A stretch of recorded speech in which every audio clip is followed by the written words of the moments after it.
capítulo 16 da nossa confissão, que é sobre as boas obras. Então abra aí a sua confissão no capítulo 16, já estamos no segundo parágrafo, tá? Parei na metade do segundo parágrafo.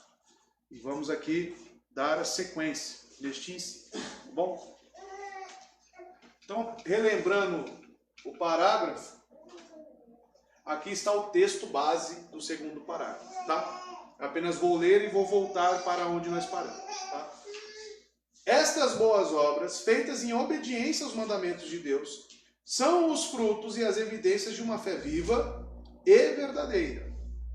E por elas os crentes manifestam sua gratidão, fortalecem sua confiança, edificam seus irmãos, adornam a profissão do Evangelho, fazem calar os adversários e glorificam a Deus, de cuja feitura são, criados em Cristo Jesus para isso mesmo, a fim de que, tendo seu fruto para a santificação, eles possam ter por fim a vida eterna. Primeiro parágrafo, se vocês se recordarem e lerem aí o primeiro parágrafo na confissão, ele vai definir quais são os critérios para definir uma boa obra. E os critérios estão na própria palavra de Deus. E quem são aqueles que efetuam boas obras? Os eleitos de Deus, aqueles que pela fé efetuam boas obras. Nós vimos se um milionário vender tudo e doar para os pobres, não necessariamente isso é uma boa obra. Na verdade, não é uma boa obra. Essa boa obra só vai ser caracterizada como uma boa obra se for feita pelo motivador da fé em Cristo Jesus. Tá? O segundo parágrafo já vai falar sobre os benefícios das boas obras. A primeira coisa que nós vemos é que quem tem essas boas obras, movido pela fé, representa o quê? Que a fé é uma fé viva e verdadeira. Então, apenas os eleitos de Deus, por fazerem isso, as boas obras irão evidenciar a salvação dos eleitos. É o que Tiago diz na sua carta. Do que adianta a fé sem obras? É morta em si mesmo.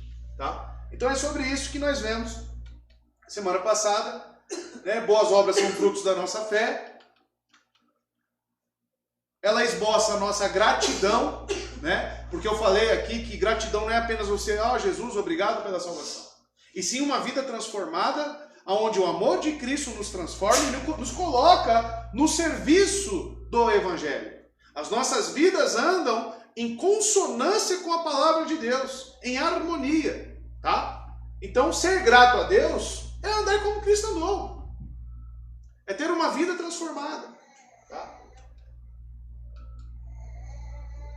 Boas obras, aí esse é o parágrafo que eu parei, eu até abordei ele, mas eu vou abordar novamente para que haja uma recapitulação aqui do assunto. Diz o seguinte aqui essa parte: boas obras fortalecem nossa confiança. A confissão disse isso, tá? No parágrafo 2. Através das boas obras que realizamos pela fé, nos asseguramos de nossa salvação. Quando vemos os frutos da salvação em nós, e os de fora também, temos certeza de que, de fato, somos salvos e pertencemos ao Senhor. Tá? Uma fé inoperante é inútil e não pode salvar. O Evangelho de João e suas cartas dão grande ênfase na graça, amor, obediência aos mandamentos de Deus. Em 1 João, capítulo 2, verso 3 a 6, vemos a autenticidade de um verdadeiro cristão, onde é afirmado que não há nenhum verdadeiro crente que conheça Deus e não procure obedecer a Deus. Boas obras sempre estarão para a obediência ao Senhor. O que é boa obra? Obedecer a Cristo. Obedecer aos seus mandamentos. Tá? As características de um eleito. Por isso que fortalece a nossa confiança. Em vez disso, todos os verdadeiros crentes procurarão obedecer a Deus e caminhar da mesma maneira irrepreensível como o nosso Senhor Jesus fez. Nossa, pastor, mas que padrão alto, andar como Jesus. Eu nunca vou conseguir. Na dependência dele, você pode. Então você coloca lá em cima, irmão, a sua expectativa e a sua busca pela santificação. Você coloca o seu padrão no máximo que o homem pode ter. E qual que é o nosso padrão máximo? Cristo. O que andou no nosso meio com as mesmas dificuldades que nós temos e andou em perfeição. E ele fez isso para nos dar um exemplo, um parâmetro. Se caímos, nos arrependemos e nos levantamos novamente. mas não permanecemos no erro. Pois se fizermos isso continuamente, então será manifesto que não o conhecemos. Eis a questão, irmãos. O que diferencia um salvo de um não salvo? Os dois pecam? Sim. Mas a reação dos dois são diferentes diante do pecado. Continuar constantemente no pecado e não ter uma renúncia e não ter arrependimento é característico daqueles que não querem obedecer, daqueles que rejeitam a palavra de Deus. Agora, um eleito, ele pode ter as suas dificuldades. Ele pode ter uma fé pequenininha, mas a disposição do coração dele é obedecer a Deus. Ele ama a Deus, ele ama seu Salvador. E em vontades, em coração, ele quer obedecer ao Senhor. Significa que ele não vai errar? Não. Ele vai errar constantemente. Mas ele vai se arrepender e vai recomeçar. Tá? Textos, 1 João 2, 3 a 6, sabemos que o conhecemos. Olha lá. Se. Tem uma partícula ali de condicionalidade. Se. Obedecemos aos seus mandamentos. Então salvação está para a obediência, irmãos. Biblicamente falando. Aquele que diz eu o conheço, mas não obedece aos mandamentos, olha lá, é mentiroso. E a verdade não está nele.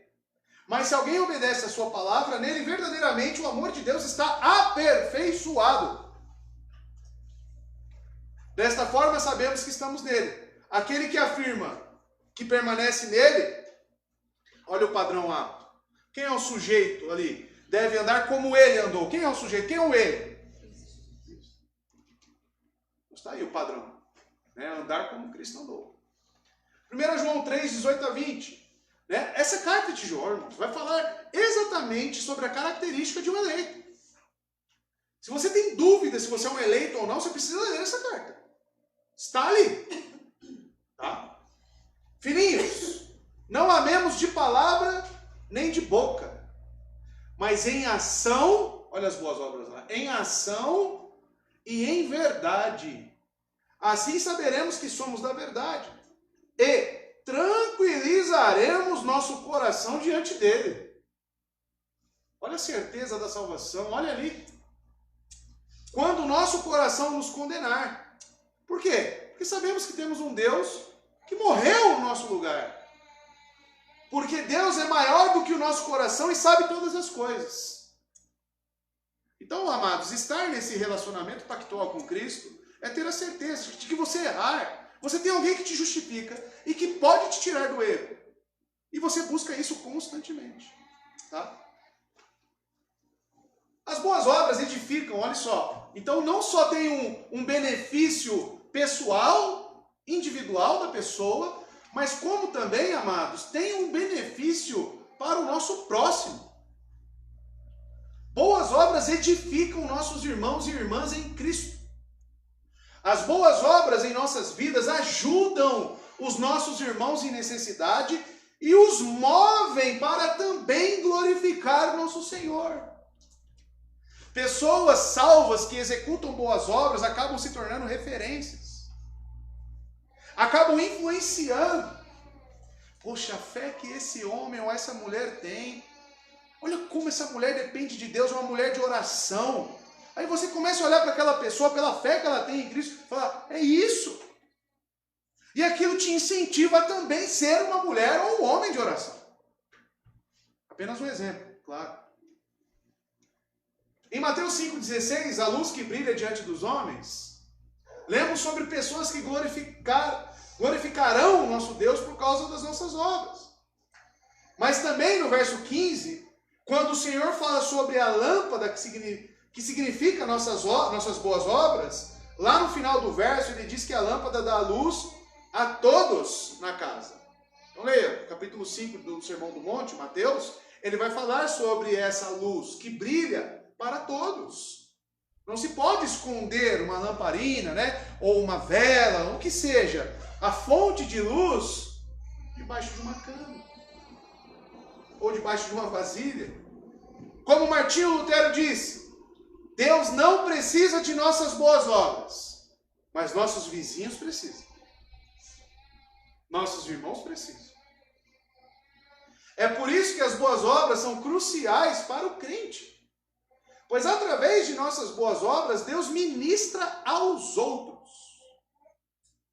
Todos que se nomeiam cristãos deveriam saber que o propósito de Deus é: Ele se entregou por nós a fim de nos remir de toda maldade e, olha a partícula aqui, e purificar para si mesmo um povo particularmente seu. Não acabou. Dedicado à prática de boas obras. Tito 2,14.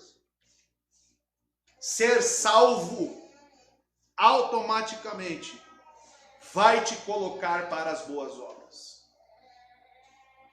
Se eu não tenho boas obras, se o amor não invadiu meu coração, para que eu sirva os meus irmãos, para que eu me empenhe para isso, alguma coisa está errada com a sua fé.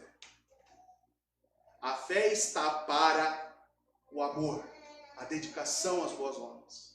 Cristo nos salvou para isso. Um povo, dedicado à prática de boas obras. As pessoas gostam só do lavar, né? As pessoas gostam só, ele se entregou por nós a fim de nos remir. A pessoa, isso aí, né? De toda a maldade e purificar para si um povo particularmente seu. Povo para aqui, né? Mas tem uma vírgula. E ele continua, particularmente seu, dedicado à prática de boas obras. Tá? Então, boas obras edificam nossos irmãos. Tá? Filipenses 1, do 3 ao 7. Olha só que interessante. Agradeço a meu Deus toda vez que me lembro de vocês. Paulo escrevendo. Em todas as minhas orações em favor de vocês. Sempre oro com alegria. Por quê? Por causa da cooperação que vocês têm dado ao Evangelho. Desde o primeiro dia até agora. Estou convencido de que aquele que começou a boa obra em vocês vai completá-la até o dia de Cristo. É justo que eu assim me sinta a respeito de todos vocês, uma vez que eu os tenho no meu coração. Pois, quer nas correntes que me prendem, quer defendendo e confirmando o Evangelho, olha só as boas obras, todos vocês participam comigo da graça de Deus. Esses irmãos, os filipenses, irmãos, eles entregavam as suas ofertas, eles recolhiam para que Paulo fosse sustentado. Eles estavam constantemente, irmãos, se dedicando para a obra. Com seus recursos, com seus trabalhos. Eles não desanimavam, irmãos. Eles permaneciam e Paulo exalta esses irmãos. Agora, se eles permanecessem assim, Paulo está lá pregando lá em Atenas, Paulo está lá em Éfeso, Paulo Deus está com ele, né? Como o Tiago fala, né? Vai com Deus, né? Mas não dá o alimento, não dá... Hipocrisia. Esses irmãos, olha o que Paulo, todos vocês participam comigo da graça de Deus. E ele elencou essa graça o quê? Com o trabalho, a cooperação que vocês têm dado ao Evangelho. Evangelho é graça, irmão. Agora, estar numa igreja, amados, significa você também se empenhar em fazer parte desta graça. Fazer parte do Evangelho. Você precisa colaborar com aquilo que Deus tem te dado. Você precisa encontrar um meio de estar na igreja e ser participante de tudo isso. Tito 3,14, né? No caso, já mostrei aos irmãos. Lemos no slide passado, lá no finalzinho, tá?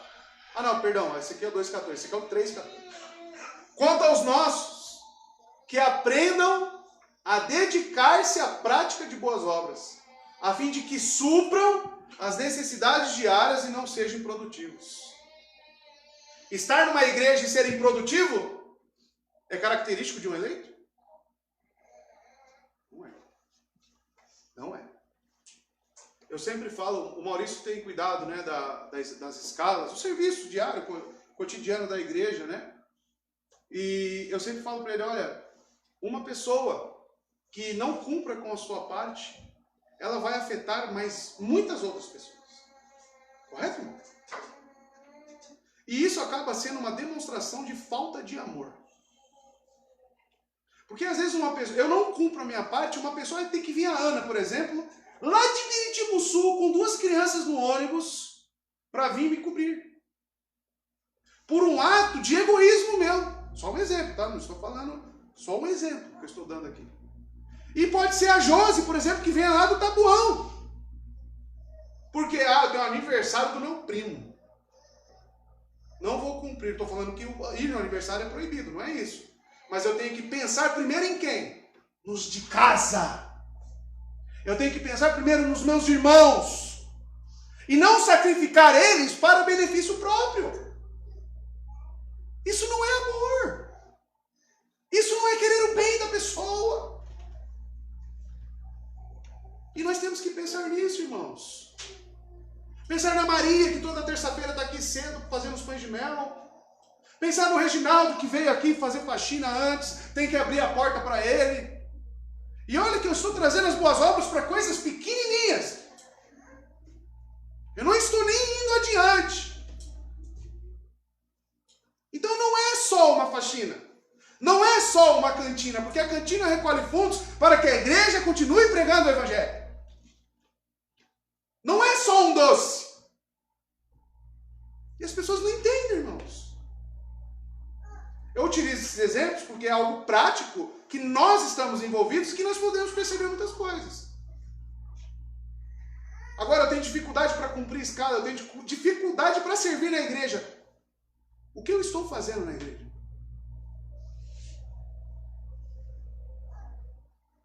Vejo o meu irmão Vitor lá se dobrando, se matando lá com um monte de coisa e não ofereço nenhuma ajuda. Você quer que eu faça isso? Você quer que eu faça aquilo? Em que eu posso te ajudar, Victor? Isso é amor, isso é cuidado, isso é zelo. Isso é estar junto. Olha as palavras de Paulo para essa igreja, os filipenses. Olha as palavras. Oro em favor de vocês com alegria, por causa da cooperação que vocês têm dado ao evangelho. É aquela história, se a igreja dependesse das suas ofertas, do seu serviço, da sua oração, ela estaria de pé? O que tem de diferente desses irmãos para nós? Estão entendendo, irmãos? Qual é a amplitude das boas obras? Beneficiam nossos irmãos. Tá? Boas obras adornam a profissão do evangelho. A sua profissão de fé que você fez um dia quando batizou. Se você for e fizer essa profissão de fé e ela não ser acompanhada de boas obras, do que adianta? Olha lá. Boa reputação e boas obras fortalecem a proclamação do evangelho. As pessoas veem Deus em nós e constatam que fomos transformados por Ele. Eles não nos veem apenas falando, mas também vivendo o evangelho. O que definitivamente lhes dá uma imagem do melhor cristianismo. Melhor do cristianismo. Minha mãe, oramos aqui, eu sempre oro, conversão dela. Ela está em casa, passou 3 dias lá. Imagina ela em casa, eu falo, mãe, se arrependa. Jesus Cristo é o preço pela culpa. Ele é o único caminho para a salvação. Só que aí nos 3 dias ela vê só maltratando a minha esposa. Só brigando com ela. Qual vai ser a credibilidade? Cadê as boas obras? Cadê a transformação? Essa fé é morta. A fé que não é acompanhada de boas obras é morta, irmãos. O fato triste é que o cristianismo geralmente tem sido uma imagem ruim na cultura ocidental, porque muitas pessoas que professam ser cristãos não caminham nos passos de Cristo. A oração modelo diz, santificado seja o seu nome, e não profanado seja o seu nome. Estava falando com uma moça que desde a infância, não sei se você ouviu o que ela estava falando, ir para a igreja? Eu não. Aqueles crentes lá, vai para a igreja, parece que fica pior, ela não falou isso? A pessoa criou uma rejeição contra o evangelho, mas de Cristo ela não rejeita. E eu, para não entrar em discussão, eu falei, você já leu o evangelho? Você lê a Bíblia? Assim? Eu falei, então continue lendo. Foquem em Jesus Cristo. É isso. Mas, amados, nós somos cartas vivas, como Paulo diz. O nosso testemunho fala muito também. E eu tenho que me preocupar com isso. E isso está para boas obras. Quando Jesus fala, santificado seja o seu nome, o que ele está querendo dizer? Que as suas boas obras sejam vistas pelos homens. E eles passem a conhecer a Deus através da fé que você professa. Agora imagine se a fé não tem boas obras. E aí? Então, amados, imagine uma pessoa que proclama ao incrédulo que não devemos mentir, não devemos tomar o nome do Senhor em vão, que não devemos roubar e que não devemos cobiçar, mas faz todas essas coisas. Talvez você conheça muitas pessoas assim. Obviamente, quando as pessoas veem isso, eles o descartam. Maridos, quando vai tentar repreender a esposa, aí ela já vem e fala um monte de defeito seu também. Já aconteceu isso, filho?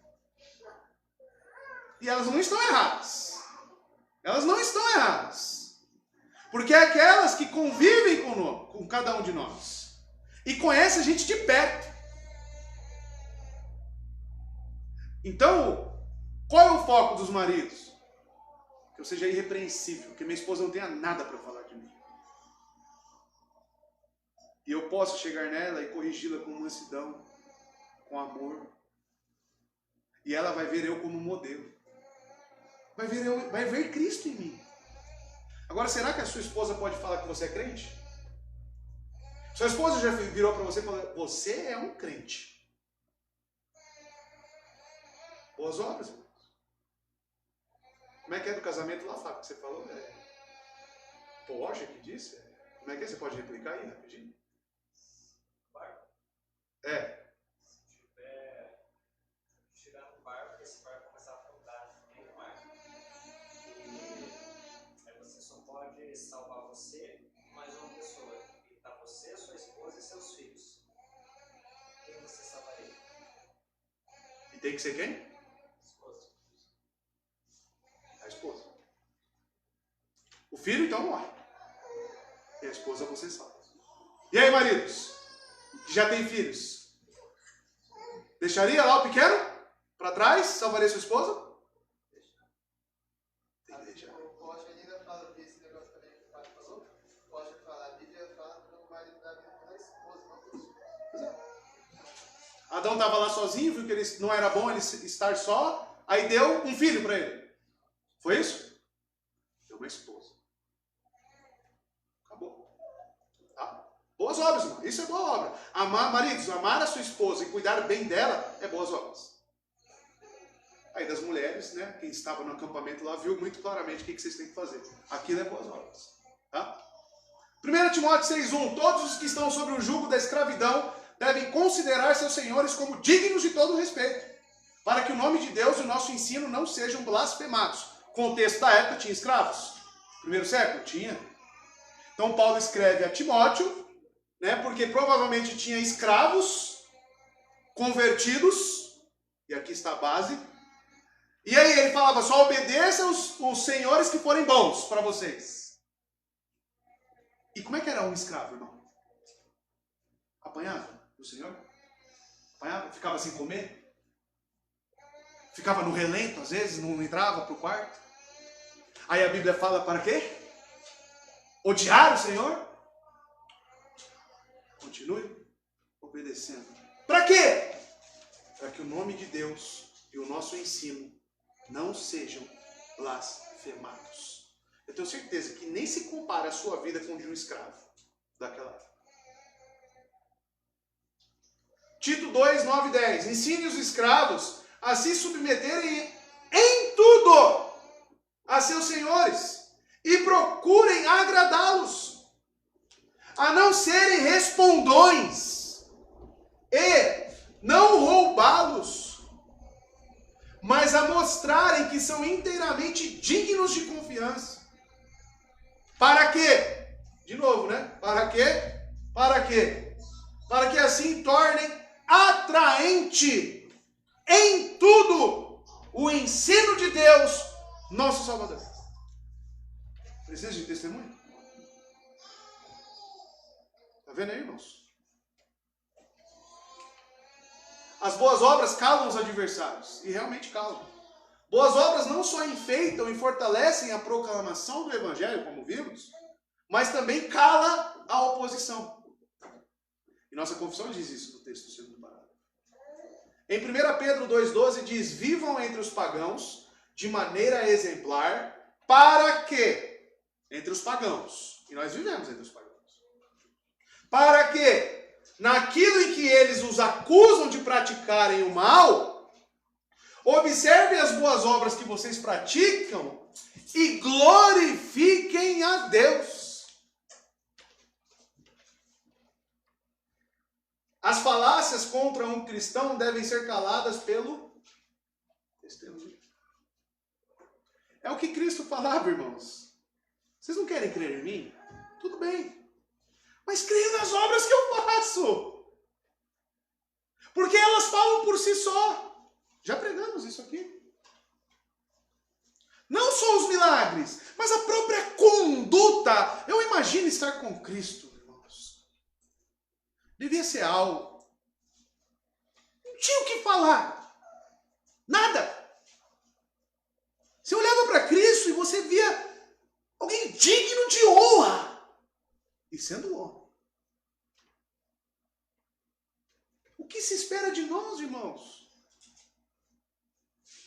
Devemos defender a verdade de Deus e devemos fazer isso, antes de tudo, honrando Cristo como Senhor em nossos corações. Mas também na forma como fazemos essa defesa, ou seja, com gentileza e respeito. Gentileza e respeito. Não ficamos todos irritados e começamos a lutar, mas mostramos gentileza e respeito mesmo para aqueles que não são gentis nem respeitosos conosco. Tem alguém que só te dá patada, alguém que só te trata mal, aí você tem que responder como? Com patada e mal também? Já aconteceu isso com você? Já aconteceu, porque essa questão eu trabalho muito na minha vida. Ser gentil e amoroso com as pessoas. Eu oro a Deus para que Ele me santifique nessa questão. Porque imagina, né? Exército, 6 anos. Qual que é o tratamento lá? Ô, seu animal! Bora, soldado! É assim. Só na gritaria, só na... Mas na igreja pode ser assim? Como cristão pode ser assim? Não pode. Não pode. Tem que ser gentil, amoroso, respeitoso. Aí você vai dar uma patada na pessoa. Aí ela te responde com amor. Já aconteceu com você isso? Aonde você enfia a cara? Você não tem nem mais resposta. Mulheres, fica a dica aí, os maridos vier mais ríspido. Fala mansamente, com amor e respeito. Ele não vai ter nem o que falar mais. Ele vai calar a boquinha. É isso que nós temos que aprender, irmãos. Mas nós nos iramos. Nós queremos responder à altura. Esse não é o caráter cristão, irmãos. Não ficamos todos irritados e começamos a lutar? Sim, começamos. Mas veja, amados. Por quê? Para que tenhamos uma boa consciência. Que mesmo que não estejam convencidos de nossa defesa, os inimigos do Evangelho seriam postos em vergonha por causa do nosso bom comportamento. Eu passei por alguma experiência na minha vida onde muitas acusações foram feitas para mim. Me colocaram, falaram, você está destruindo as famílias, você fazendo isso, fazendo aquilo outro. E eu fiquei quieto. Eu fechei minha boca, irmãos. Mas isso foi obra do Espírito Santo na minha vida. Porque a vontade carnal era responder, falar, quem é você para falar isso? A vontade carnal era essa, mas Cristo calou minha boca. E as obras falam por si só, irmãos. Falam por si só. Até minha esposa depois falou, por que você não respondeu, você não falou? Eu falei, eu até falei para ela, não adianta falar. Não adianta falar. A nossa defesa, amados, ela tem que vir através do nosso comportamento, da nossa atitude, da nossa vida que está à mostra. Essa é a resposta que nós damos ao mundo, tá? 1 Pedro 3, 14 e 16. Antes, santifiquem Cristo como Senhor no coração. Estejam sempre preparados para responder a qualquer que lhes pedir a razão da esperança que há em vocês. Contudo, esse aqui acho que muita gente esquece também, né? Os teólogos de internet, né? Contudo, olha a conjunção. Façam isso com mansidão e respeito. Aí você tem aquela mãe lá que é assembleiana, né? Aí você quer falar das doutrinas da graça para ela. Mas está aqui, mãe! Como é que você não veio?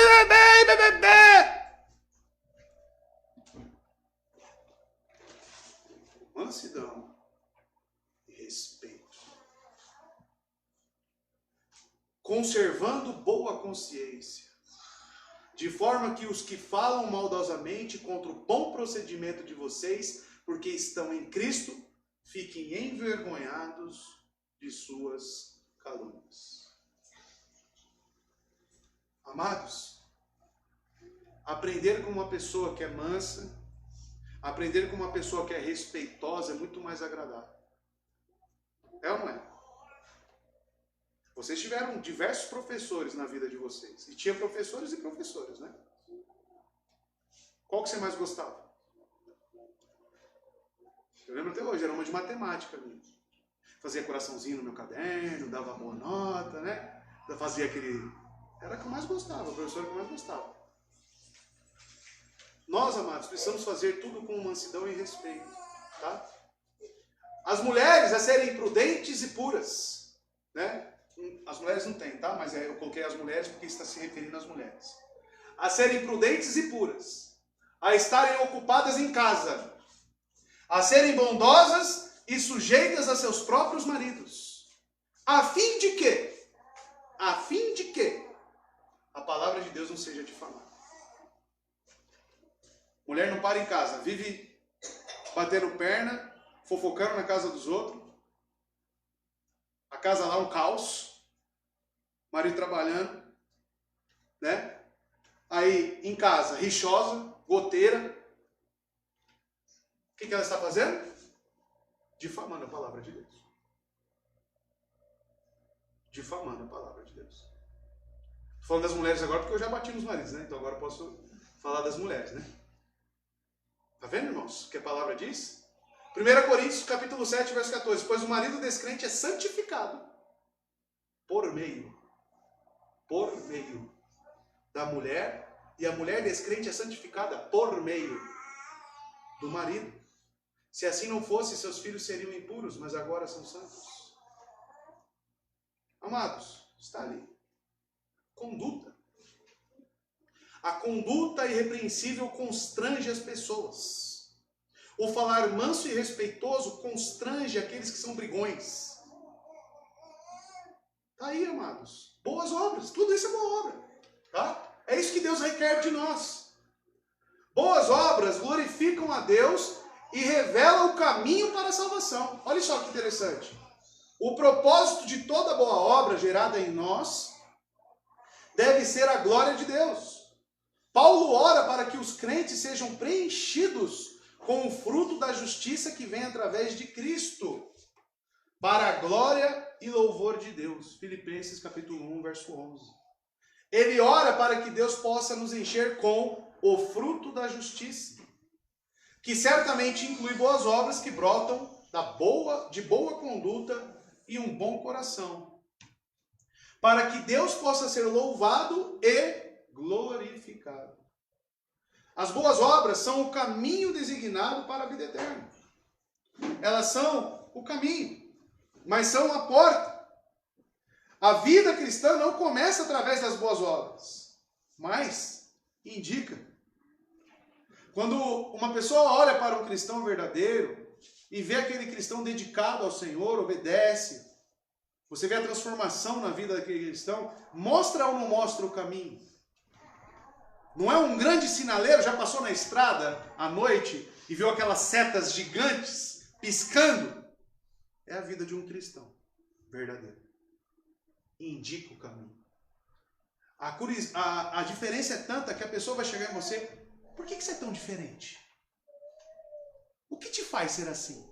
Aí, opa, agora é a deixa para me falar sobre quem mudou minha vida. Aí você fala de Cristo. Entende, irmãos? As boas obras são o caminho designado para a vida eterna. Já aqui embaixo, a vida cristã começa no arrependimento. A vida cristã começa no arrependimento e na fé. A fé deve descansar em Cristo antes de fazer boas obras. O arrependimento deve levar ao abandono do pecado, ódio, aversão e tristeza pelo pecado, antes de fazer obras dignas de arrependimento.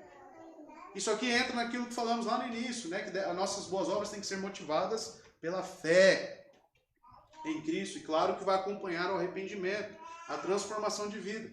Tá bom? Aí o camarada não tem fé verdadeira, não tem arrependimento na sua vida.